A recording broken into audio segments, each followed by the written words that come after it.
Hello, hello, hello, hello, and welcome to yet another amazing webinar, Beacon webinar. Let me reshare the screen like that. So I'm happy to see you all.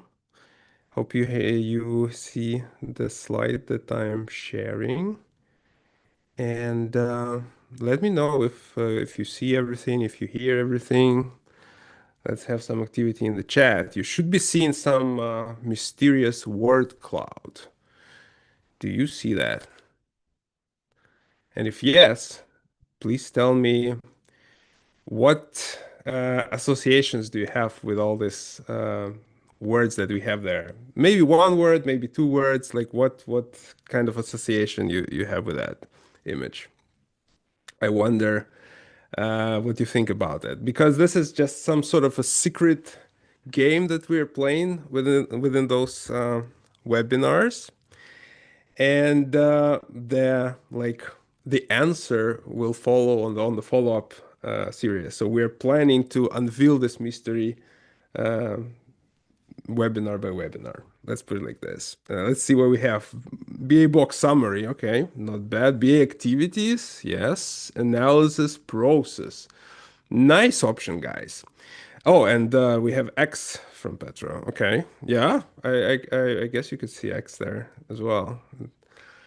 Incoming headache. Very good. I like this option.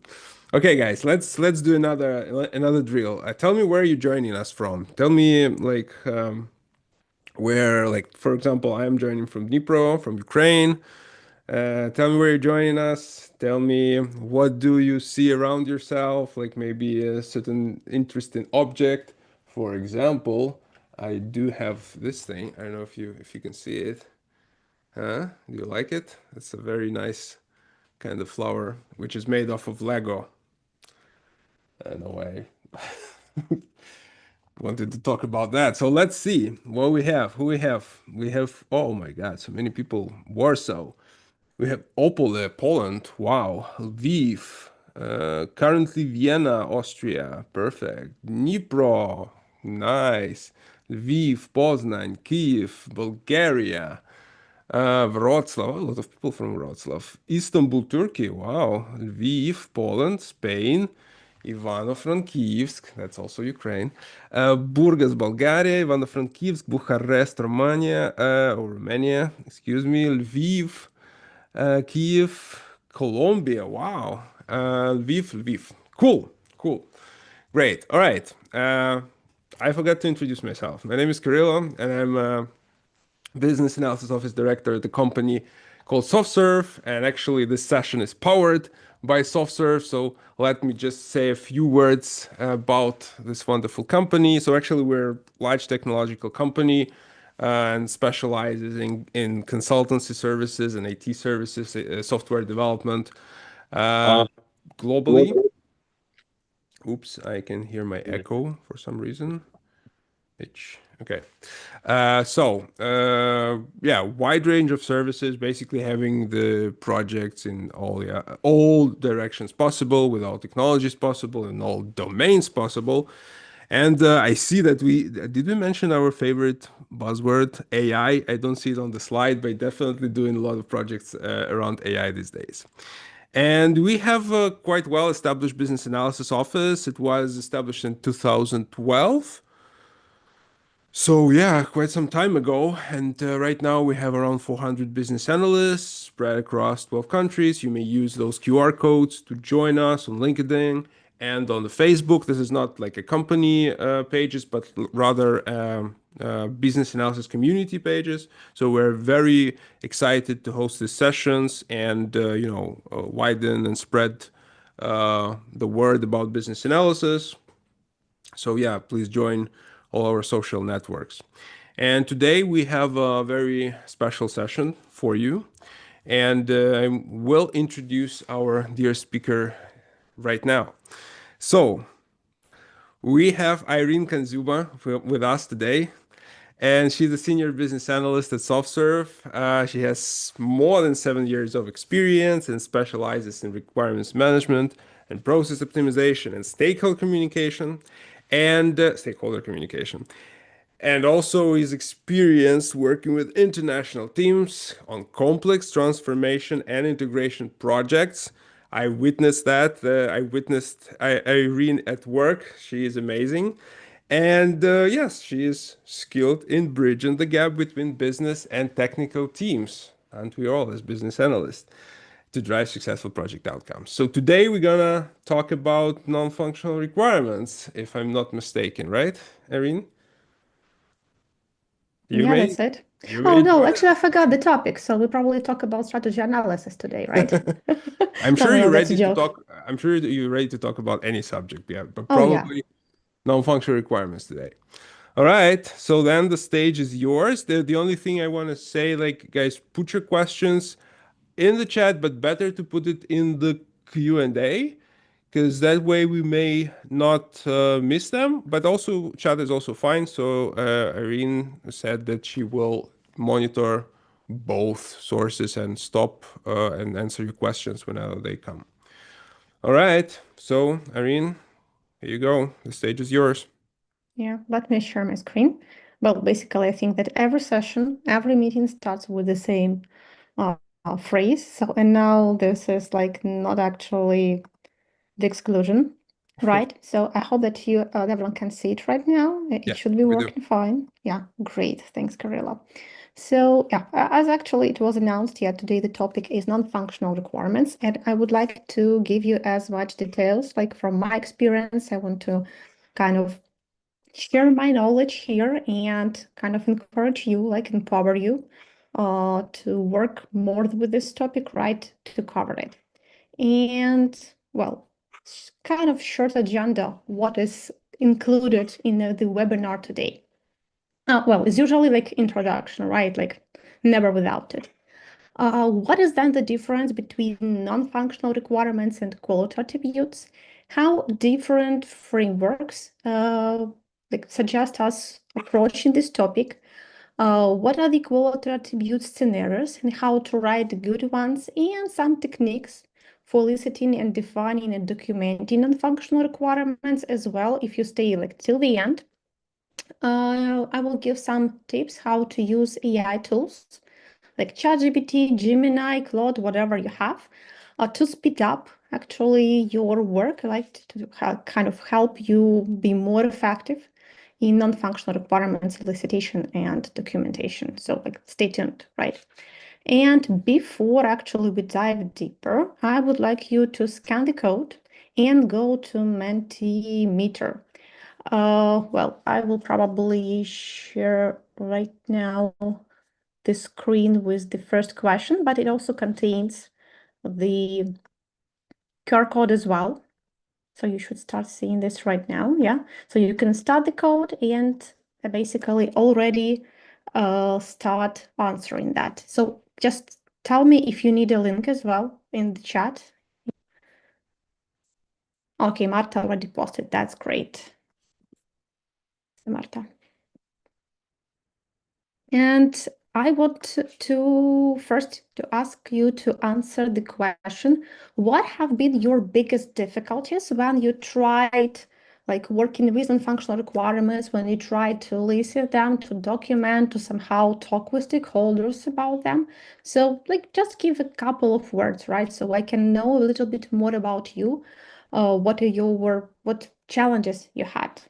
So please don't hesitate to scan the code to follow the link and answer that.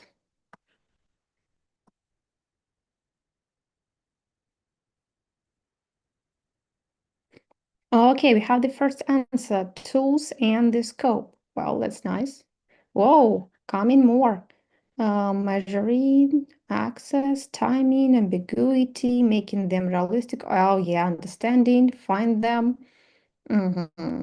That's great. Thank you a lot for answering. Customer. Yeah, customer is also like in the center. Structure, computing resources. unknown. Well, we're all dealing with unknown basically as BAs, right? So it's big part of our work. Team.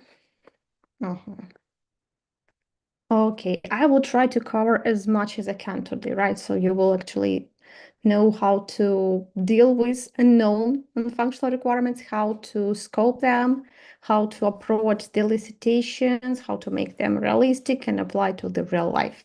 So that's good. Oh, more and more copy. Wow.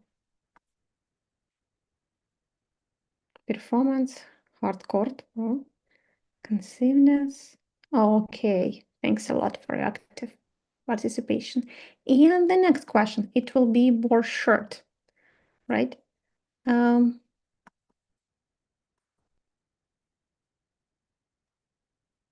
Sorry, why it went this way? I don't know. Oh, yeah, right now is good. Have you ever used the AI tools to generate non-functional requirements or elaborate them? So I want to know a little bit more. Have you faced that? Actually, you should have like this question appeared in the same page, basically.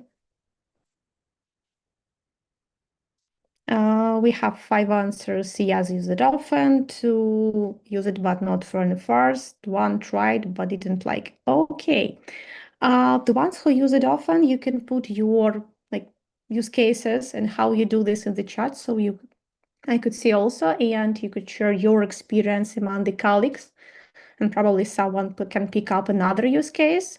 And for the ones who answered yes, but not from the first, and 1 tried but didn't like, I will give you some hints. Probably for those who currently use it often, you will still see something new for you, right? In my presentation. So anyway, there's always the kind of way to improve, right, your approaches, and there is always the way what to learn. So I will share the presentation back, and thank you all for the answers. And we're back here. You should start seeing my screen again. Okay, before we actually start talking about documenting, about eliciting non-functional requirements, whatever, we still have to start with some ground, right? So because we are gonna add more and more layers, right, of the complexity in every topic, but you are usually starting from kind of setting the same terminology, setting the same like glossary on the same ground. So this is why I have to still repeat some piece of the theory. So what basically, right, are non-functional requirements in our BE world?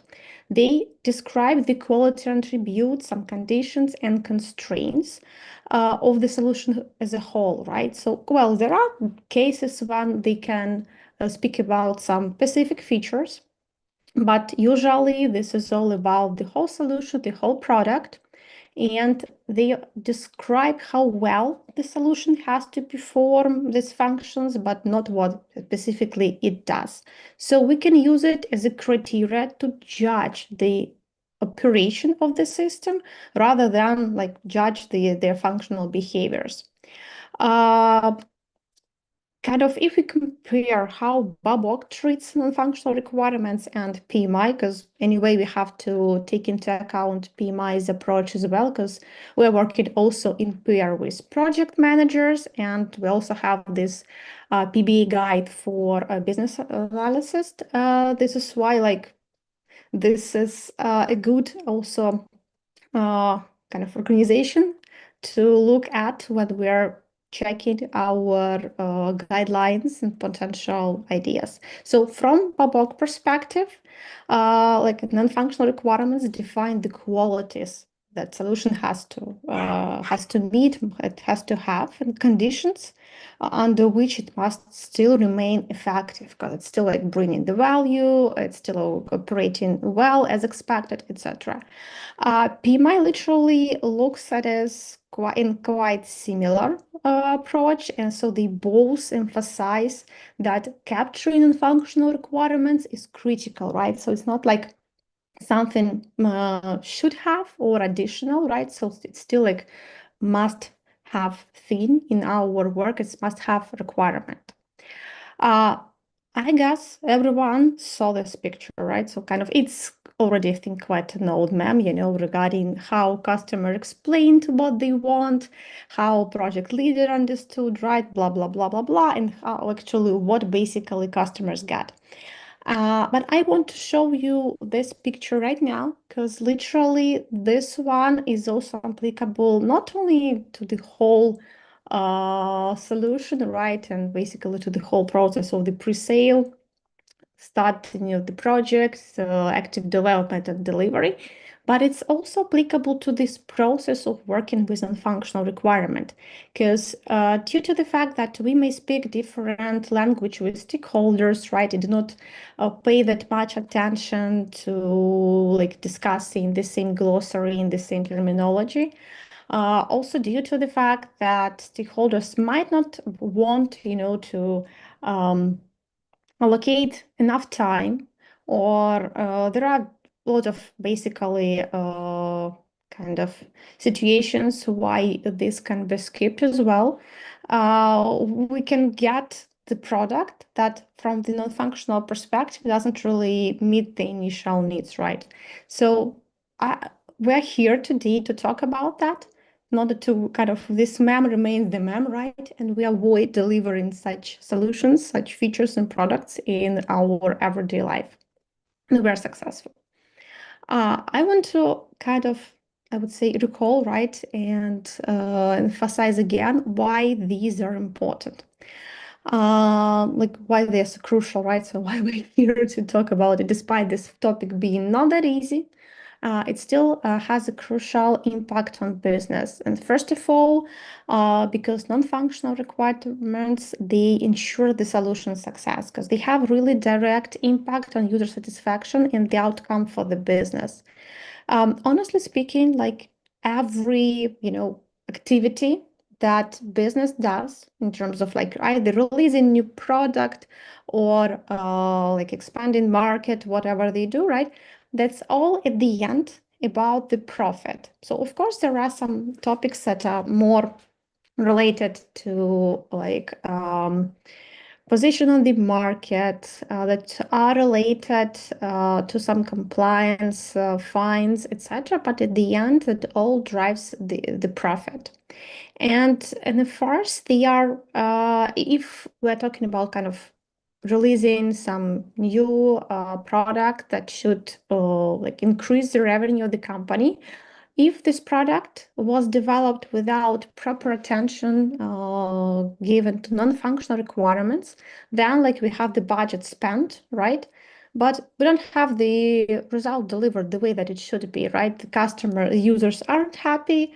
Uh, they are complaining. They just go to the competitors instead of using this product, and like nothing is achieved, right? The second, what is kind of critical to mention is basically risk of skipping this non-functional requirements, kind of making them, embedding them into the product.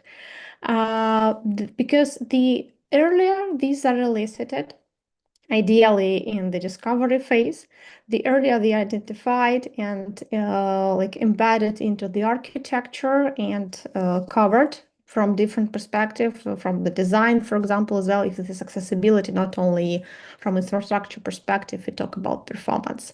The earlier this is done, the cheaper is basically like covering them, because the late, more like late fix is implemented, then the rework is much more costly. The same as like, because architecture is already built, design is already implemented, rework is always more complex than think about something in advance. Then we have the compliance topic, because quite often non-functional requirements are really related to some regulatory field or some compliance requirements in specific field, like in healthcare, for example, in financial domains, right? These are mandatory.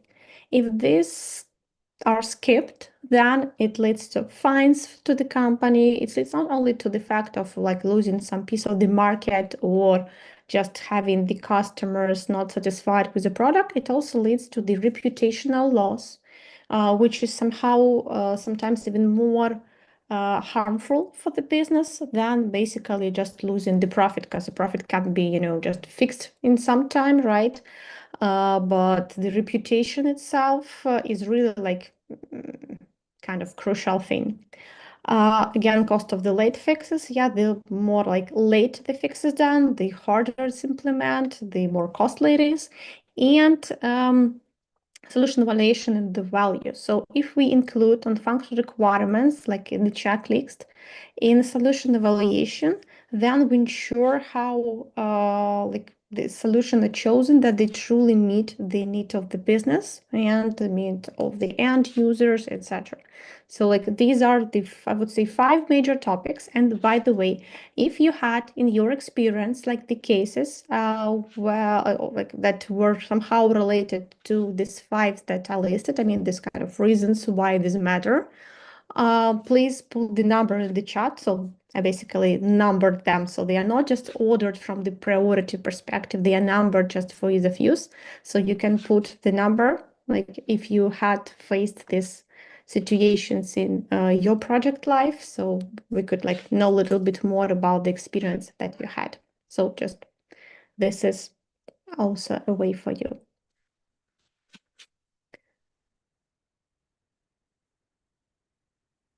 Marta, you have 0. This is great. You haven't. You're the winner here. Thanks. All right. What then is the difference between non-functional requirements and the quality attributes? Because we quite often we hear these terms used interchangeably, and I mean they're closely related, and there is nothing wrong with it. But just since we are, trying always to grow as professionals and trying to learn something like new and cover new topics, I want to emphasize a little bit here. So, non-functional requirement is usually, well, phrased as a requirement statement. How usually we write in the user story some criteria. So the system shall do something under some conditions, etc. Right? So it actually like is a contract of a quality level that system must achieve, while the quality attribute is a characteristic of a property of the system. For example, like security, performance, maintainability, etc. So often, like more general, we talk about the system performance or security as a broad attribute. So basically, I mean, quality attribute requirement, if we use this term, it means the same as in FAR. So for example, right? Quality attribute is security, non-functional requirement says, hey, the system shall enforce password complexity and encrypt data. It can be also performance. The system shall allow users to log in the first time up to see the login form in the first time up to 1 second. So that's kind of a way how we distinguish those. And I would like everyone here to use the proper terminology. Okay, I see one comment from Georgi. Mostly had to deal with number 3 because clients really want to fund that. But when you tell them they can get sued because the application is not accessible, they quickly provide budget. Yeah, that's really the true. When they understand how actually, like, what are the consequences of skipping this topic, they say, oh, wow, okay, we should have paid attention to that. That's good. Thanks for sharing that. I want to share with you also something kind of handy, right? And the first thing from this perspective is how NFRs are seen from the perspective of BE standard say frameworks, because we actually have several. This is a table that you don't have to read right now for sure, right? But since you are receiving the presentation in the end as a follow-up material, this will be also really kind of some handy stuff for you to see.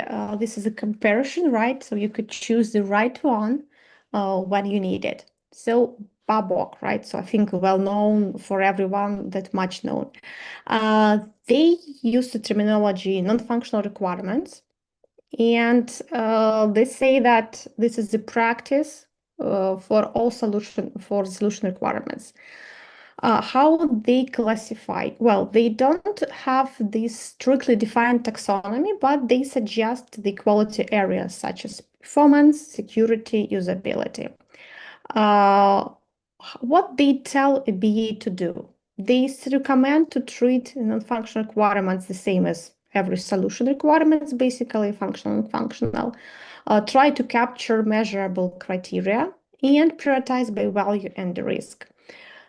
They also recommend using like kind of natural language when you describe it. What's basically the limitation is that they lack deeply categorized model. So we have what we have. By the way, you can also put in the chat which guide basically or standard you is your favorite. So like the one that you adore the most and the one that you like use in your daily routine, like a handbook, right? So I want to know about this more. TOGAF standard. It names it as a quality attributes our service qualities, basic and functional requirements as well. This standard actually recommends capturing non-functional requirements in architecture requirements specification or architecture vision. So like this is like this big document that is covering all the requirements, and they say, hey, just put it also there. TOGAF doesn't give any formal taxonomy, right? But the same as BABOK, but they also suggest the categorization by the attributes like performance, scalability, security. Also, like as an instruction, they recommend identifying the functional requirements together with functional ones, right? And record them in the architecture requirements. So mainly this is it. And using natural language, kind of this way. So similar to Babok. I saw 25010. This is, I would say, the heaviest standard that we can use as PAs when we approach the functional requirements topic. So they call it as product quality characteristics or sub-characteristic because like there is a tree of characteristics, sub-characteristic, and the measure of it. And here there is a strict taxonomy of 8 characteristics like performance efficiency, security, reliability, which are complemented with measurable quality measures. And they give us this tree as a checklist. So there is like a structure of the label and the metric that basically like measures it. So as a strength, yeah, there is a strict taxonomy, but there are no kind of techniques that can be paired with these characteristics. So what is the best, I would say, to use is kind of choose a technique from BABOK, from PMI standard, and complement it with a taxonomy from ISO standard. So this will be like the most powerful pair for you to ensure like you covered this topic. From the PMI business analyst standard for practitioners, they call it quality requirements within the product requirements. So of course, PMI takes a look at that from the project perspective lens, integrates BA task in the project procedure. By the way, I think there should have been a poll, right? Which standard you would prefer the most? If this is the PMI, PBA guide basically, and BABA, because I know that usually people are kind of divided into two groups, but I also know that there are TOGA fans. So feel free to write that in the chat, which one you would prefer most.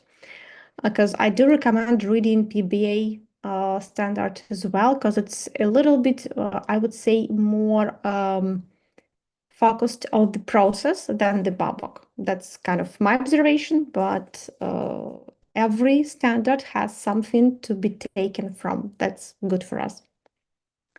What PBA recommends a BA to do to capture functional requirements? Just document these requirements in the product backlog and align it with the scope baseline. So basically, nothing additional. They recommend using acceptance criteria style statements. Again, same basically to what Babok recommends. So, which one to choose, it's up to you. Every guide, every standard has their own pros and cons. But ISO standard again is kind of the most powerful in terms of the categorization. So, like, if you have a project that is kind of highly regulated, you can base your findings, your recommendations using ISO 1. In terms of the domain, right? So of course, every domain has their specific, and well, I see that we have 52 people. And guys, tell me please in the chat, like what are your preferable domains from the ones that you've been working? Because I know that there are people who can work in any domain, and there are people who they're kind of, generic, right? And there are people who are strictly like the majority of their career they're into one. Like for example, the one is in healthcare, the one is in fintech, for example. Okay, I see Christina is from healthcare, energy. Okay, well, I'm basically the generic one, so I've been working in different, but right now I'm like this energy domain. Retail, fintech is my favorite. That's good. Yeah, I also had experience working in retail, unfortunately not for long, but that was really kind of great experience that I had. By the way, is there someone from IoT? Because I see comments mostly from other domains here. Network, okay. That's good. So every domain has its focus, right? Because there are regulations, there are some specific dependent on the hardware, some specific related to the country, of course, right? Because, for example, healthcare in Europe and healthcare in USA or in the Middle East are completely different. So for the finance, what is critical? Let's usually the latency, the audit compatibilities, and the security, right? Because if I talk about some transferring on the funds, what is the most critical is to be able to do this quickly and in a secure way. And of course, like everything should be logged so that like it can be easily troubleshoot and understood like what went wrong. For the healthcare, of course, the patient safety in the house is usually like on the top, especially if the healthcare is connected with some hardware. But if that's even the simple app, like if that's like patient wants to create an appointment and the doctor visit, that's for sure the security of the patient information. So of course we don't have like any integration here with the hardware, but we still have the patient data, right? Which has to be kept really securely. And this would be this kind of must ask and must cover non-functional requirements. In retail, the specifics is different. We have this Black Friday load or this, like, for example, pre-New Year, I would say also per Christmas, like this period, they are also very much highly loaded ones. Of course, the security of the payments. So usually these are the top of, and if like any retail like website, for example, like, any of those basically doesn't work at the potential high peak time period, then they just losing revenue, they just losing profit. So this is a critical stuff. For IoT, of course, we have to cover the low power scenario, like if the hardware doesn't have that much energy to operate, the security of the firmware and security of the communication between the hardware and like our software. In public center, well, accessibility, maybe like the use case, the retention of the data, the one that is archived, etc. So like everyone has the specifics, and you can, by the way, also use like AI tools like ChatGPT, asking them to provide like kind of top 5, top 10 non-functional requirements to be kind of very specific for your project or your domain.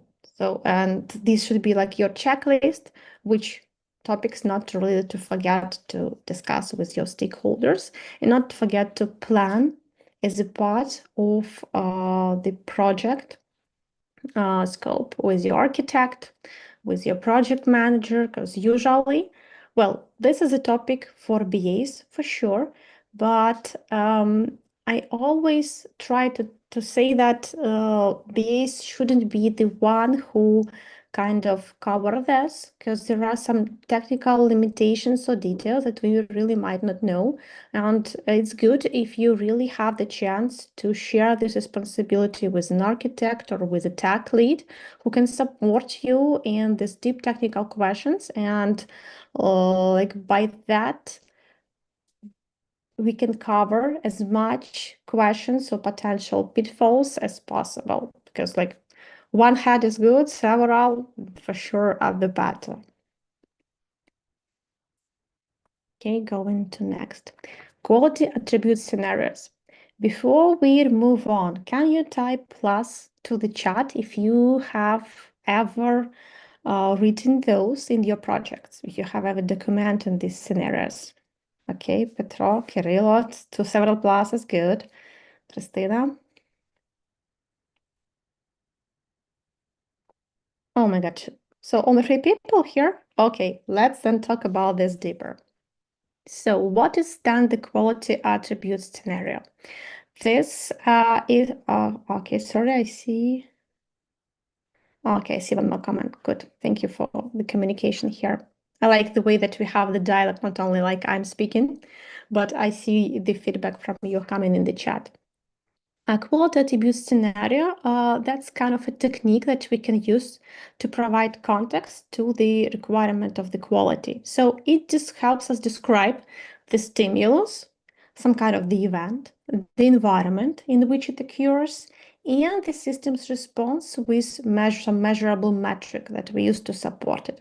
So basically, in simple words, the format is when some stimulus under some conditions, the system responds with some quality measure. As a simple example, it can be like during peak traffic, that's the environment. If 10K users log in within 1 minute, that's the stimulus, the system shall authenticate all within 2 seconds average response time. So basically, this is the response that is expected and the measure. So guys who've put pluses, can you also tell if you use the same structure or the ones that you created were like defined somehow different?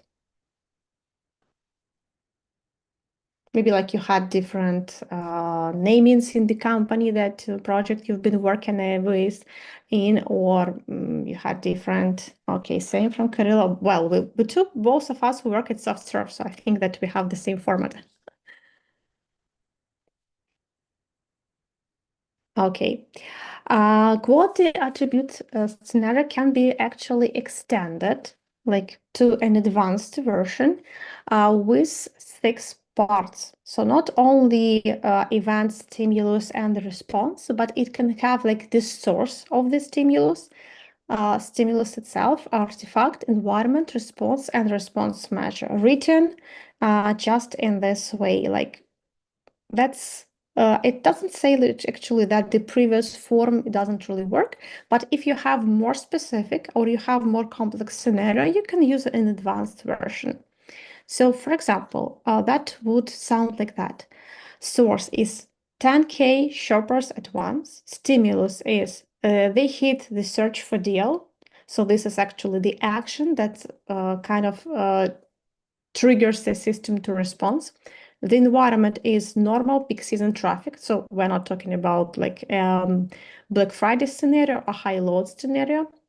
Artifact is the microservice that does the search response. Returns matched in products quickly. Measure 20. Oh my God, 20. That's the end of the day. 95% of results back with 1 second. So you see, like we've covered all the potential information that is required to like understand what happens, under what conditions, or what kind of the environment. Is it specific or it's like normal operation? What is the response and how we really measure this response to understand like if it's good or if it's really not good. So I do recommend, like, if you have really these complex scenarios, use this format so you cover everything that you need. I want to play with you in kind of a game.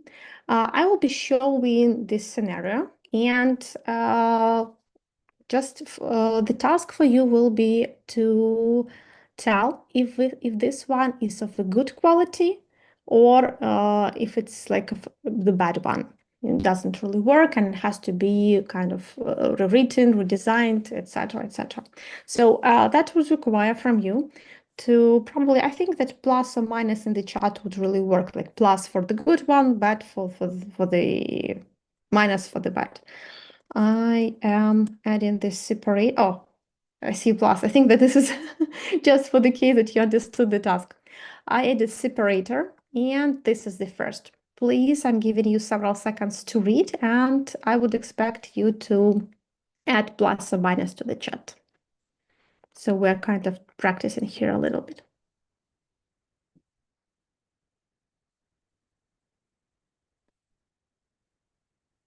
Okay, one answer is coming. I expect more, guys.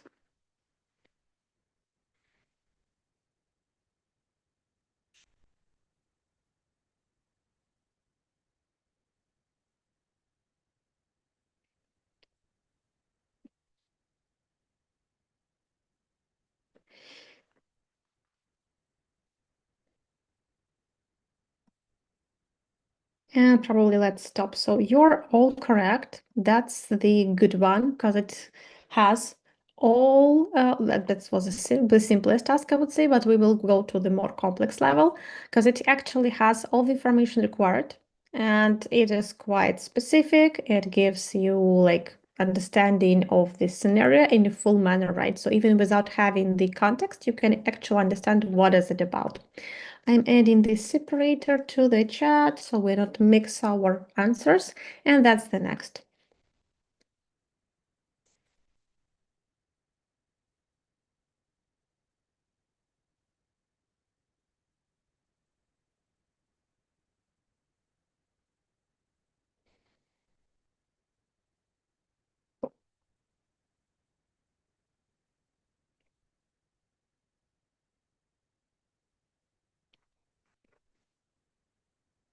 Okay, I'll probably stop that, and that's good as well. So you see, it has different wording, just a little, but still, like the context is the same. So it still provides all the required information about the source, the stimulus, the environment, the artifact.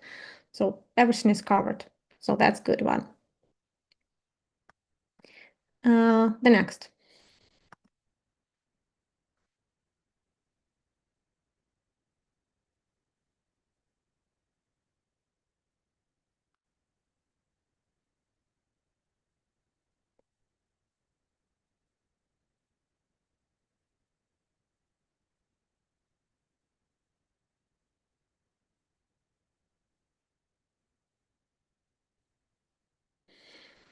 I like this plus minus. That's the way to stay on the safe side, but it won't work. Yeah.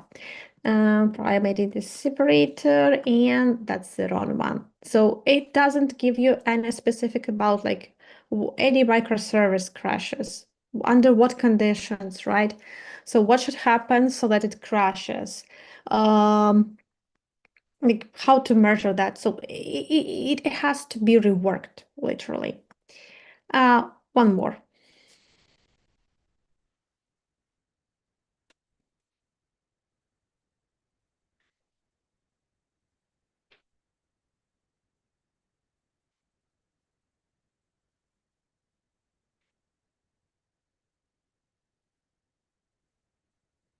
Okay. Probably stop. That's bad again. It actually lacks the stimulus. So, okay, it has to stay under 300 milliseconds. But what's the stimulus? What the user do in order to like have it working like that? Because based on the description, nothing is done and it stays working. But if any action is hit, what should happen? It doesn't provide any context here. So it has to be reworked as well. Then the next. I think based on the number of answers, I see that you liked it. So we'll proceed.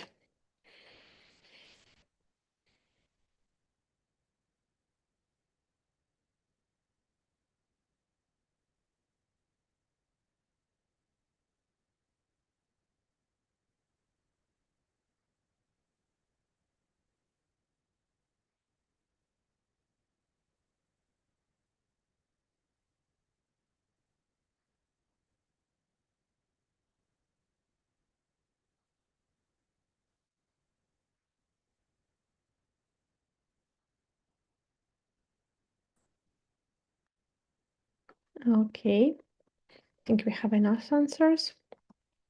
Well, it's quite good. I wouldn't say that it's really perfect, but it has information about basically the measure. It has information about the stimulus. It doesn't really give us details regarding what kind of actions, but says at least 95% of the request under normal load. So basically, we're measuring the requests here, like any requests that come, right? Yeah, it can be reworked and improved a little, but is quite good. Okay, we move on. Basically, that is pre-last, I think.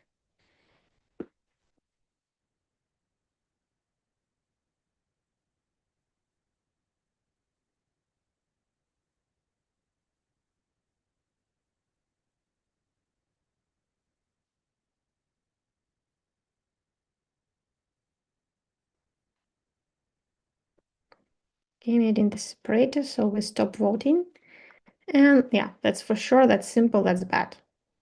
So all data, what data has to be encrypted? Okay, with strong encryption, what is strong encryption? So no details at all, right? And the last.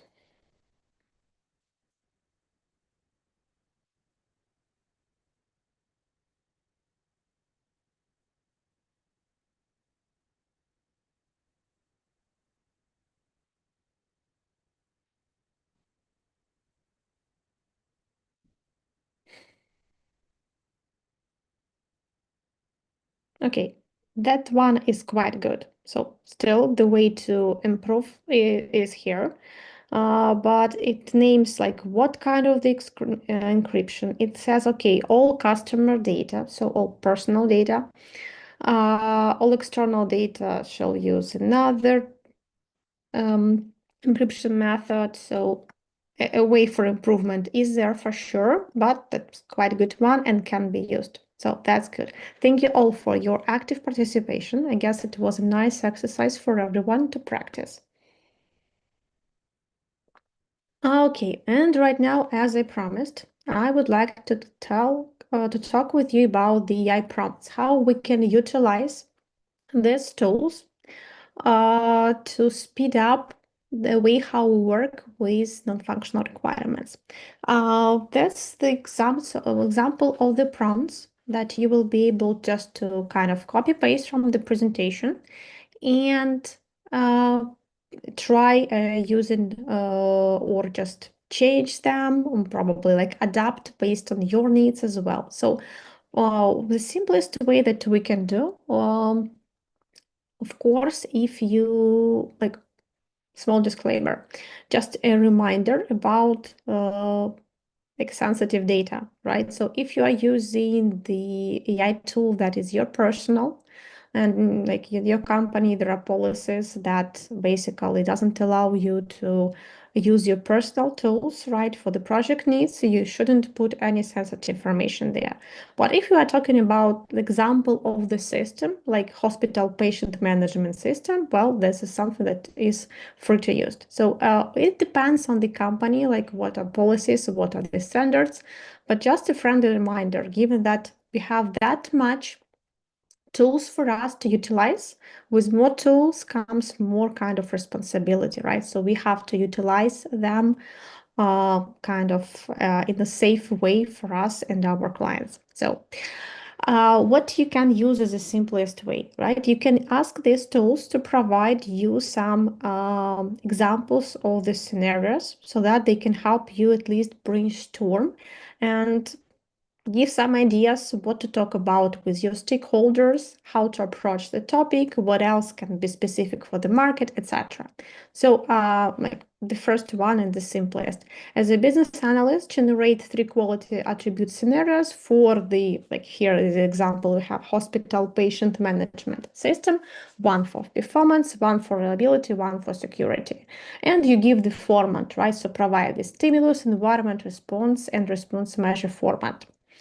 Uh, you can use it for any type of the system. You can ask to generate 5, 10, whatever you need. You can say that as a senior BA for online learning platform, draft 4 quality attribute scenarios covering performance, security, and usability. So the characteristics that you need, and use like the format and make also each measure smart if you really need that. So these are also the simplest one. You can ask to generate the list of top non-functional requirements for a specific domain, as I covered like in the healthcare, like fintech, etc. the topic. So the ones that are specific. You can also ask these tools to suggest top questions to ask to your stakeholders. So please put like pluses or minus or any other comments in the chat if you are using something similar to what I'm showing here on the screen, or like your use cases are completely different. I would like to discuss that topic a little with you here, like via the chat, because usually I use ChatGPT and I have Gemini from in the client infrastructure. And if we talk about not only the functional requirements, but like requirements overall and some researchers, for me, this tool is kind of the great way to brainstorm and to do the research. So if I don't know the topic, I ask it to gather some information as well. So of course, it's still far away from a decision maker, but it can help to find the food for thoughts. And we are coming kind of to some advanced prompts, right, that we can use. First of all, some recommendations regarding the prompt engineering. What you should write to it, what you should give it, right, in the prompt, so that it is really specific and you receive the expected outcome. You should mention the role. In our case, that would be the business analyst,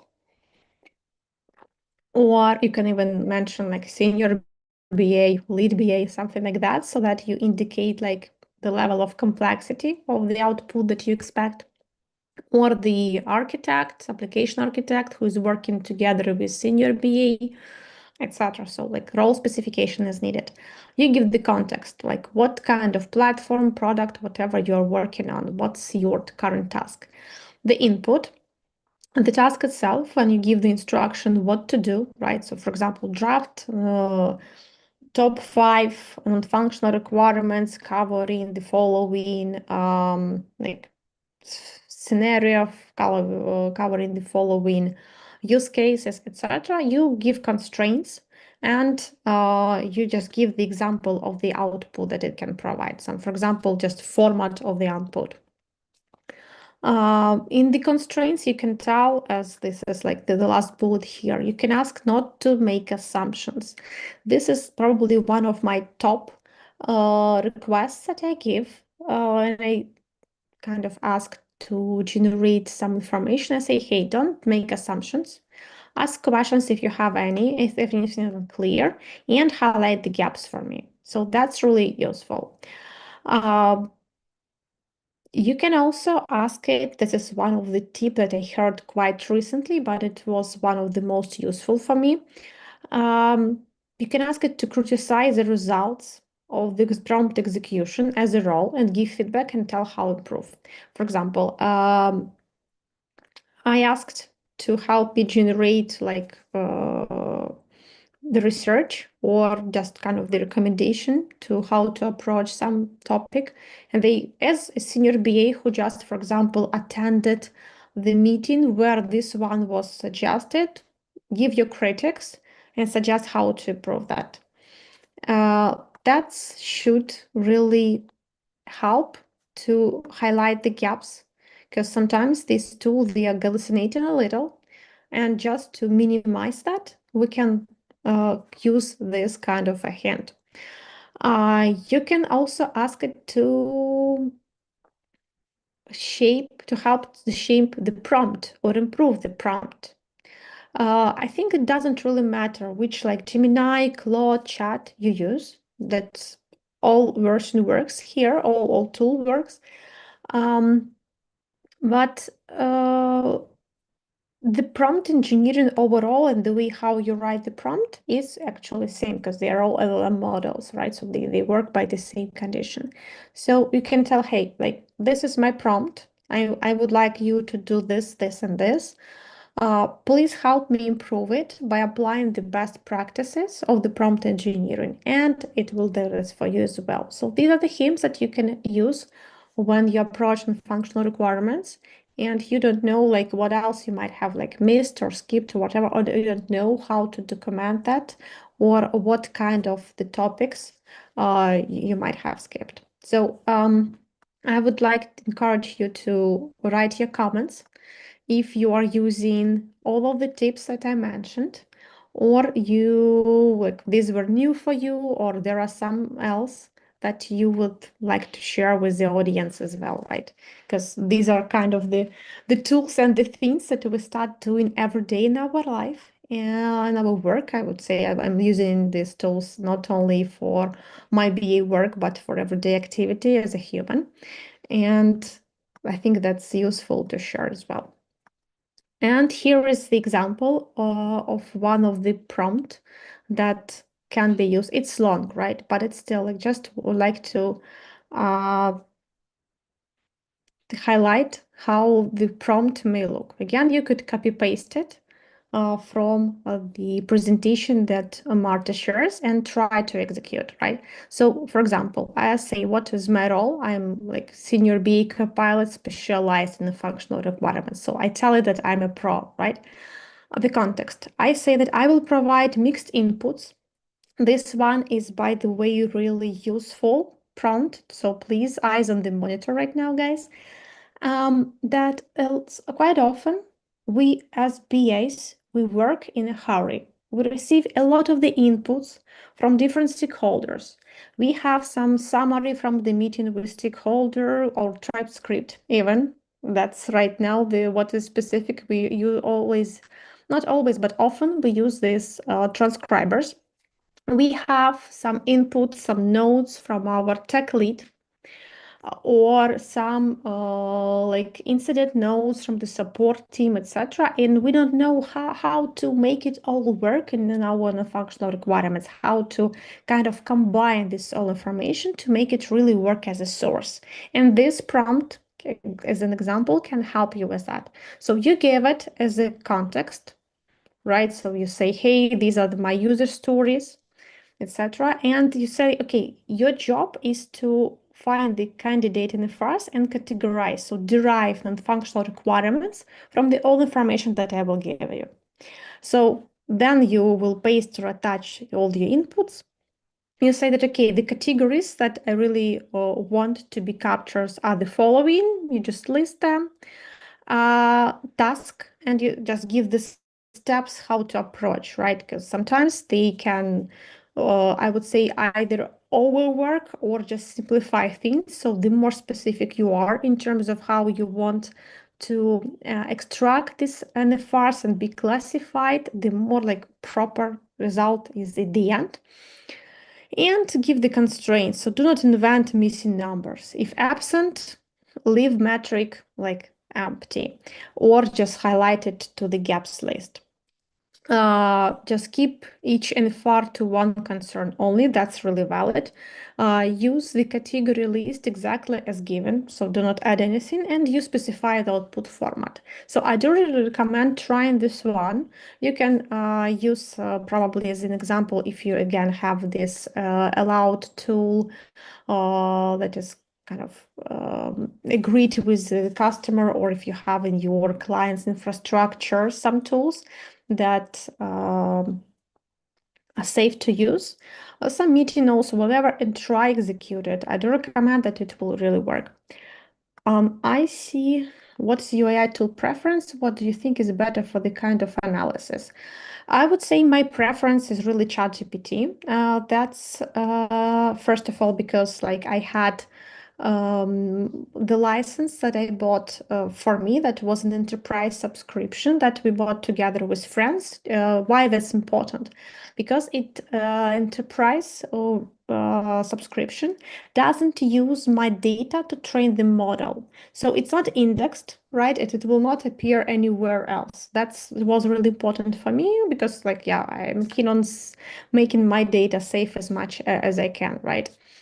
And then we've got enterprise subscription at SoftServe. So I use it not for the project specific like data, which is sensitive, but for some researchers or for some information that is kind of widely applied. And I also create custom GPTs. I train them, for example, if I need some like polish some phrase, like I want to shape some thought.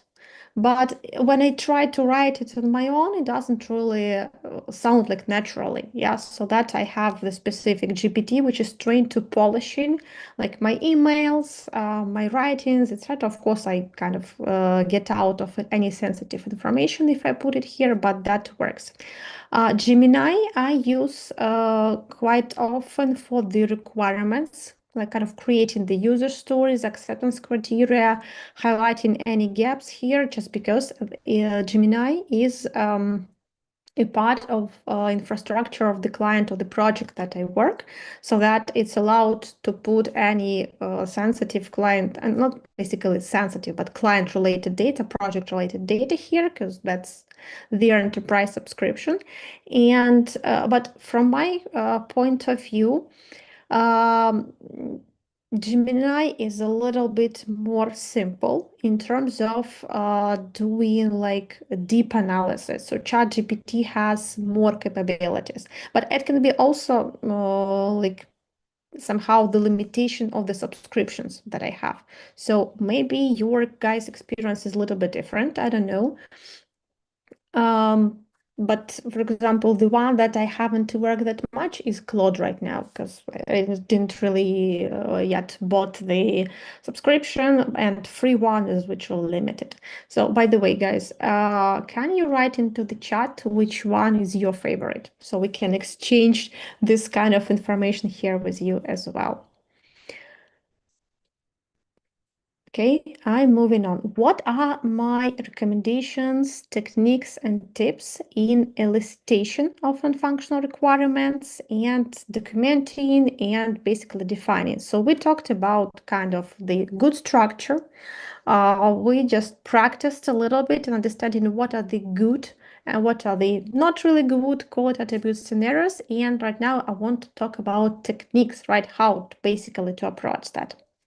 So in terms of eliciting them, you can start with stakeholder centric, so involving different stakeholders or subject matter expert, and just making sure like the ones who can be source of really important information for the project, they are like included in the discussion. You can use checklists or the templates. You can also organize quality attribute workshop. And by the way, that's the part that is not included into this presentation because that's a big separate training. You can use prototypes and simulations to be able to show like what if this is not covered, right? So just, or what if we skip something, or what if we include something, right? Surveys or questionnaires. You can use analytical techniques. For example, that's using the data. So sometimes data can speak even more than stakeholders. And try to use them smart. So ensure that they are specific, measurable, achievable, relevant, they are time bound. So like apply all these terms.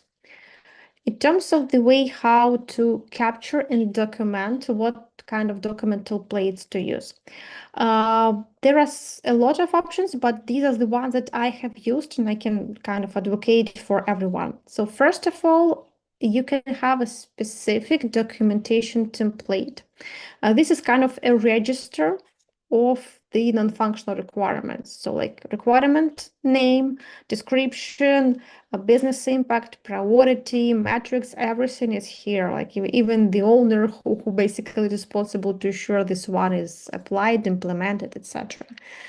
The kind of disadvantage of this one is basically that this is a separate document and it has to be first maintained and always kept up to date if things change.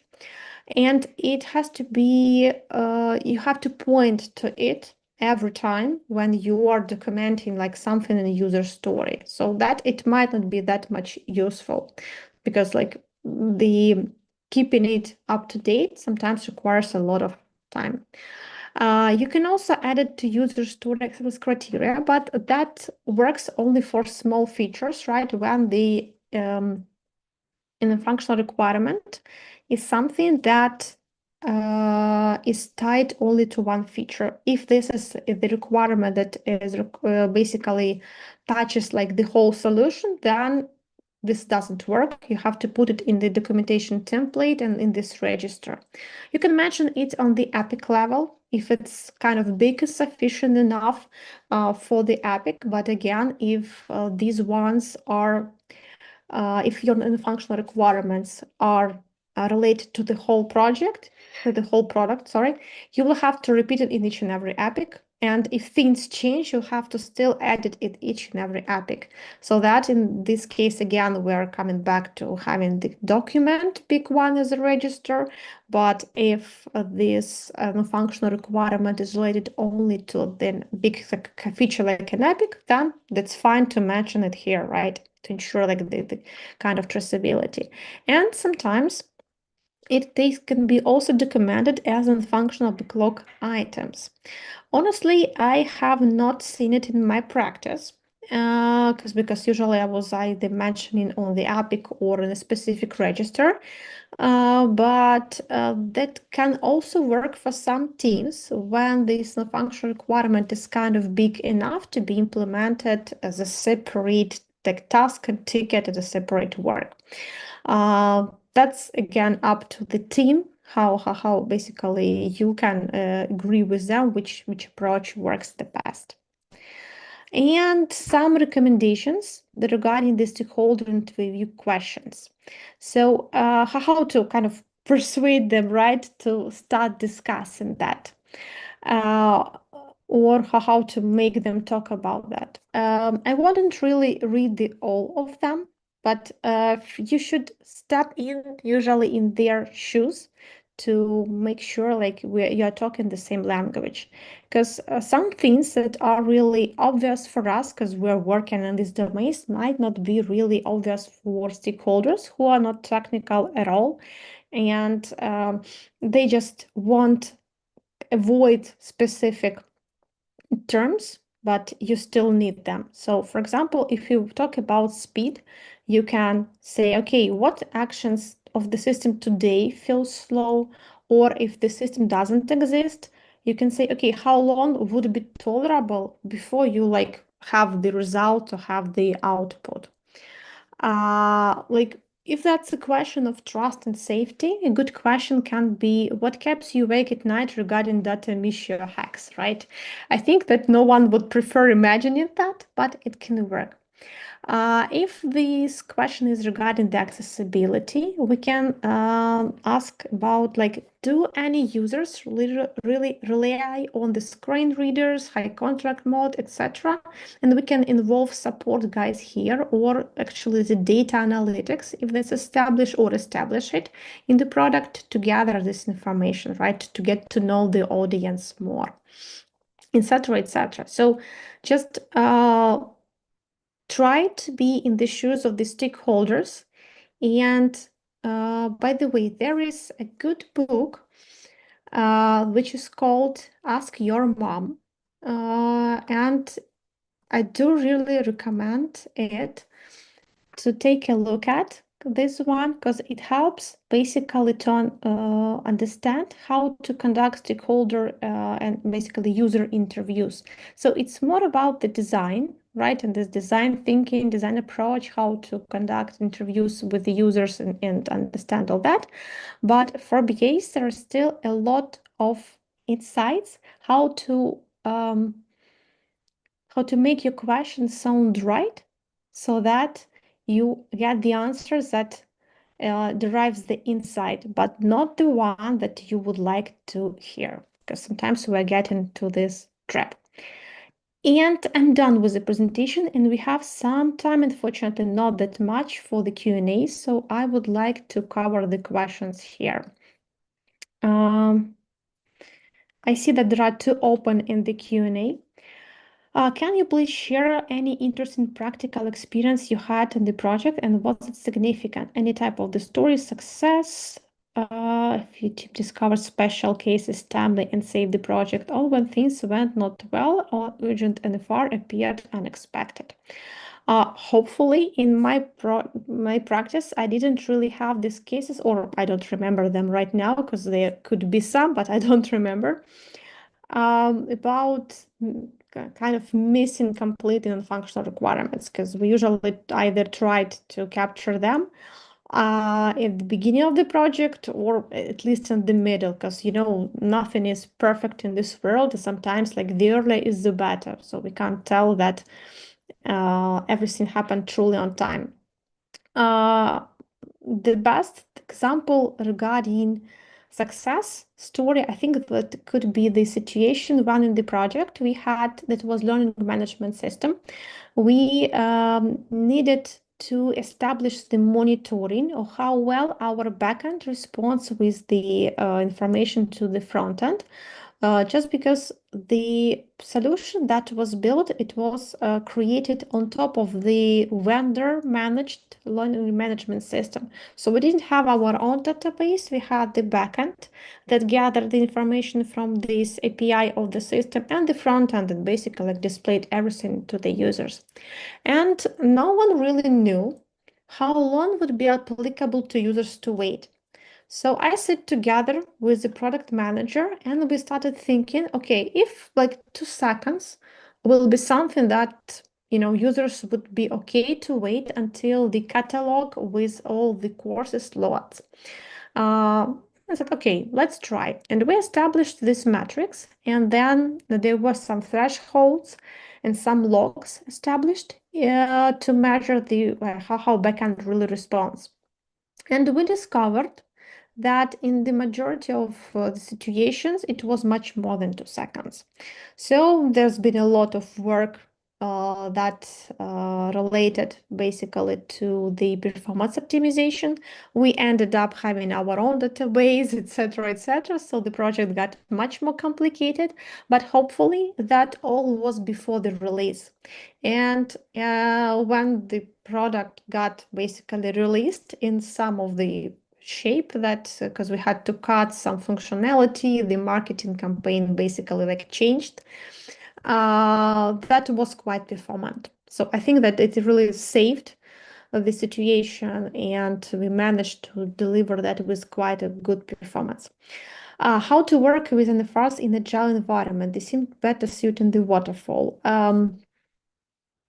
I would say that this is not that much correct because basically when we are working with every project, right? When it starts usually with a pre-sale, then there is like some kind of the discovery phase in it can be in a different shape, and then we start implementation.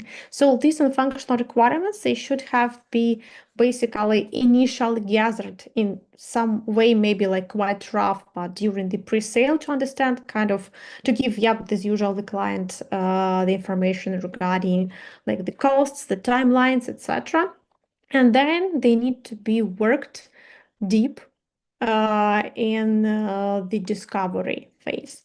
And then when this is really like done, with architects or like tech leads, whoever you have from the technical perspective as an expert, includes this work into the one that developers do to ensure like the product real architecture meets these needs, or if these non-functional requirements are related to some compliance or to the data, or if we talk about some, I mean, data in terms of the input or output documents, or in the design, this is also planned with the design team, UX team. It can be also planned with some subject matter experts. And it's all incorporated into the scope. If some non-functional requirement comes during the active development already, it's going to be discovered probably like while the product is being developed, then there is like the assessment of the change, if like some functionality has to change or the architecture has to change, so a new scope is planned, it's all added to the backlog, and this is it. I really hoped I answered your question. So Petra, please add your comment to the chat so I know that my answer was kind of sufficient, or you really like needed something more to hear here. Do you use ChatGPT or other AI? Okay, I see a plus from Petra. Great. Do you use combination? What exactly are you using artificial intelligence for? Well, I said I use ChatGPT and Gemini. These are my top two ones. Combination, well, I don't pair them, but I would say that I use them for different purposes. I haven't really tried generating of images yet that much because my two attempts when I tried to play it wasn't really successful, and I decided not to invest my time into that because I didn't have really the need. So in terms of the work and in terms of the work with kind of requirements, user story, the backlog, I use Gemini. For research, for like materials creating, for to create the trainings, whatever, I use ChatGPT mostly. So that's my use case is major, I would say. I also can fit it in with some guidelines or tools and use it as kind of the database. For example, I give some standards, some books, whatever, and say, hey, please use it as the your source of truth. And when I ask questions, please search for answer in these materials. I can also ask it to do the fact check. For example, if I prepared some materials for a speech, whatever, I just again feed the trusted materials into these ones, and just and as well as a result of my work, and say, hey, just check everything and give me feedback if there's something wrong or something isn't really working. Well, these are probably, and again, yeah, researchers. If I need to understand what are the use cases at a specific market, um, I also tried using it as a language tutor because I started learning Deutsch some time ago, and it's me late. These are my ones. And I see one more answers from YouTube. Could you please share any successful strategies you've been using for organizing requirements in CTRM? I think when you mean CTRM, that's more like uh, tools like Jira, yeah? Just I hope that's it. My one would be if we talk about non-functional requirement, adding them on the epic level mostly, because these were the ones that kind of corresponded to the level of details I had, and storing on Confluence. So that was like that. Okay, any other questions I hear, or these were the only ones that I had? Yeah, I guess that's all that we have. Hiro, do you have any questions? I I actually do. Who do you think should advocate for non-functional requirements the most? I mean, do you mean like BA or like Yeah, from what from group the of whole people? from the whole like stakeholders in the project.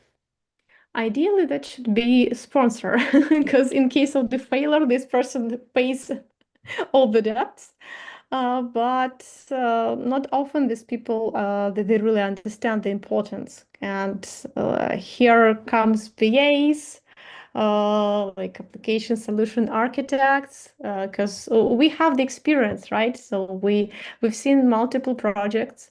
We know what happens if this is not done properly, so we can guide them. That would be my opinion. Okay, thank you. Yeah, I see we have no other questions in the Q&A box or nor in the chat. So I guess we can end it. Thank you so much, Erin, for doing this presentation and for covering all the questions. It was very interesting and structured.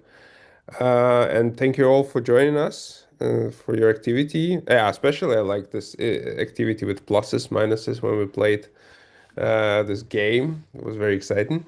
So yeah, thanks a lot for doing that. Thanks a lot, guys, for joining us today, and see you in one of the next beacons. Hope you will join for more. Yeah, thanks everyone for the activity. It was really the great time to speak for you all, and see you later then. Okay, thank you.